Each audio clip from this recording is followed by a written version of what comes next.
All right, part 3, I believe, on the critique of consent. We're looking at the numerous versus the few, the majority. Now, everybody, for the most part, prides themselves on participation in a democracy. People love the idea of democracy. They love the idea of the equality it brings, the voting, all the good aspects of it. But democracy has some very problematic issues with it, in the sense that democracy can become very tyrannical and can give legitimacy to horrible crimes just by the whim, the will of a majority. The numerous versus the few. That's what we're going to be looking at today. What is meant by a government that rests on consent? Does the consent of the most people, the majority, justify or create consent for all? Now, think of this in terms of a normal contract. If I came to a room with 10 people and I offered all 10 of these individuals a contract that would require stipulations on them, they had to fulfill their certain ends and conditions of it, and would require me to do certain things. If 8 out of those 10 people said yes to my contract, does that mean the other 2 who said no to my contract, that they consented because a majority consented? No, of course not. Everybody acknowledges that. That's not how contracts work. You can't bind someone else because a lot of people have agreed to something. But isn't that the foundation of the argument of the consent of the majority? That just at one time, a lot of people, a majority, 51% or more, agreed to something, that it is now legitimized and force may be used to bring it about? Is that truly legitimate consent? Does the consent of the most people, the majority, justify or create consent for all? Now, of course, there are situations in which people really do consent, even to something that may not be their first choice. I give the example in classes of going to a restaurant, and 10 people, 10 friends are trying to figure out going to a restaurant, which is always a pain to figure out. And ideas are being thrown out, and they decide to do a vote. 8 out of 10 people decide to vote to go to Applebee's or something. And those other 2 really don't want to go to Applebee's, but they're like, okay, well, I'm going to be a good sport and go along with it. But that's not a democracy. It was democratic. It was democratic-like. But here's the problem. There is no government. There is no force. There's no threat of force. They're not saying you must go to Applebee's or else you will have a fine, imprisonment used against you if you don't. I mean, those people could have been a bad sport about it. And, well, I'm not going to go anywhere. I'm going to go home. Okay, well, that's, kind of being hard-headed and not going along with what most people want to do. We get that. We get that there's accommodations that you make with friendship. But that's different than saying, because that situation exists and friends choosing a restaurant and acquiescing sometimes to a restaurant that they don't particularly care for because most of their friends wanted to go there, that's different than saying, well, that's how governments work, because governments have the element of force or coercion, which is the threat of legitimate force if you do or don't do something, which going to a restaurant doesn't have. And they're not limiting the amount of restaurants you can go to or participate in. And so what we really have to ask, again, is just because most people, 51%, simple majority or more, agree to something, does that mean that the people who specifically voted against it, or maybe didn't vote at all, does that mean that they are bound and have consented? Now, here's some arguments that have been made to think about this. Two people do not have more rights than one, and one person does not have more rights than two. Rights are not based on majority vote if we are acknowledging that rights exist.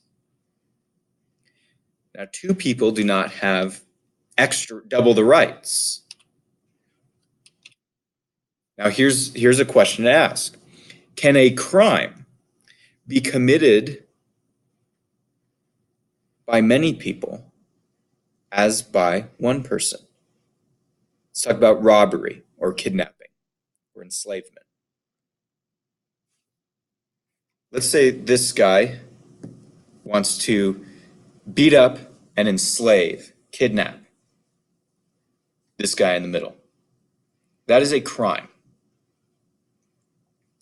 But it also works the other way, and even if you change the numbers. Let's say these two want to beat up, kidnap, steal from, and enslave this person. That is a crime that two people have now committed. However, okay, well, let's add another 98 people. 100 people want to beat up, enslave, kidnap this person, and rob him of his belongings. That is still a crime. But what if there's voting involved? Can a crime still be a crime if a majority of people have voted to and agreed to it? Moreover, has this individual against whom that alleged crime is committed, have they consented to the commission of a crime against themselves because there was a majority involved? In other words, if two people vote to enslave this individual and they outnumber him in votes, is that okay? Because it's democracy, because it's majority rules?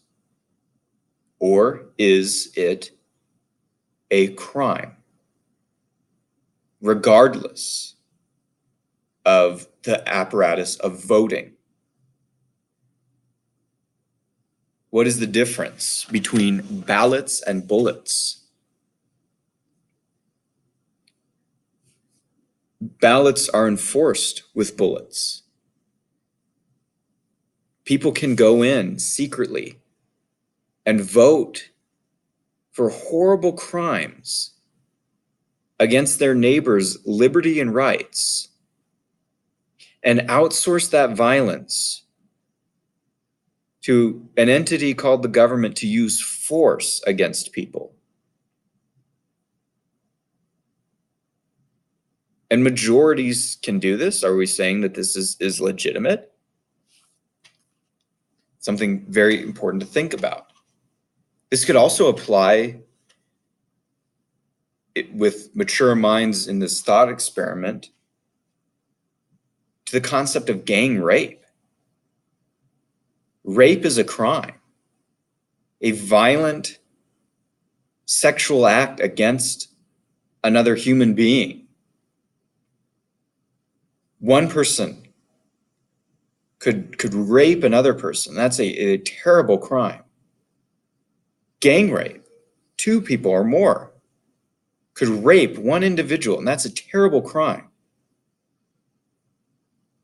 And even if voting were brought into this situation, it would still be a crime.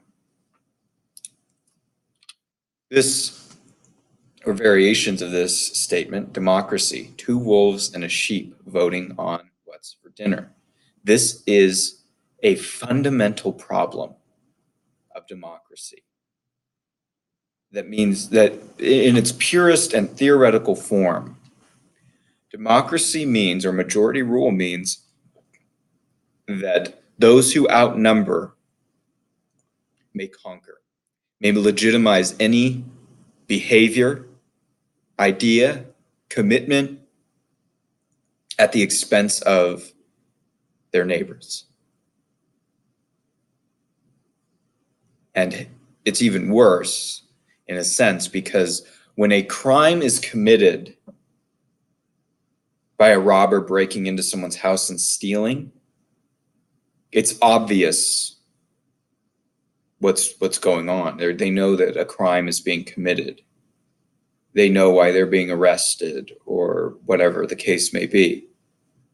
But when there's voting involved, it adds a veneer of legitimacy. It makes it seem right. It makes it seem morally acceptable. It makes it seem like it has an inherent authority and participation. And there are good aspects of voting and democracy. But this part of democracy has to be solved for the positive aspects of it to be even workable. Because otherwise, democracy is simply mob rule where the mob votes first before it commits its crimes. We read a quote from Lysander Spooner in his book, No Treason. He writes on this concept. He says, a man's natural rights are his own against the whole world, and any infringement on them is equally a crime, whether committed by one man or by millions, whether committed by one man calling himself a robber or by millions calling themselves a government. A man's natural rights, this would be life, liberty, legitimate property, according to Spooner. Now, people may not agree with Spooner, but this is his thinking on this, are his own against the whole world. Meaning it doesn't matter even if the whole world agreed. Your rights as an individual are still your rights and are not to be tampered with, altered, or violated. He says, and any infringement on them is equally a crime, whether committed by one man or by millions. That any infringement on rights doesn't matter how many people commit that crime. It is still a crime. He says, whether committed by one man calling himself a robber or by millions calling themselves a government. The very key and important question, is government held to the same ethical and legal standard as everyone else? Or may government do things that for individuals would be horrible criminal activity, and it's acceptable, it's legitimate? Very careful thought and consideration needs to happen before answering that question. But this was Lysander Spooner's position, that it doesn't matter if it's one man committing a crime against another, if it's millions of committing a crime against another, or even if it's a government committing a crime. That act of criminal activity against someone's natural rights is a crime. And he believed that the government should be under the same moral, ethical, legal standard as everyone else. Because the government is not this ethereal thing. It is something run by imperfect human beings who have the nature of all other human beings. And so it carries an inherent risk of human nature plus power used against other human beings. Governments are hardly established by the most numerous party. The strongest are usually less numerous, but in charge, meaning it's usually just the number of people who end up voting Doesn't necessarily mean it's the majority. It just means the majority of people vote. For example, presidential elections. I know presidential elections do not work by a democracy. They work by the Electoral College. But on every year, presidential elections, every 4 years, every year that we have them, meant to say, about 50% of people turn out to vote. But that's eligible voters. That's not of people in the United States. And then out of that, a president is selected from the Electoral College. So it's not as if not everybody who can vote, there are people who live in the United States, there are people who can vote, there are people who did vote, then there are people who won, right? And it's the same in every election. And so just because it's the majority vote does not necessarily mean it's the majority. Now, can voting add legitimacy? Have we participated in the system because we voted? Well, here's the thing. And then with people would say things like this, and it makes some sense. If people vote and participate in a government process, it means that they've consented to the government and the results. Well, you voted. You voted what restaurant you want to go to. You lost, and okay, well, you can't complain now that you're going to this restaurant. You agreed to the voting. You could see the frustration in that type of situation. But remember my thought experiment with my stick figures. Does voting mean people have consented?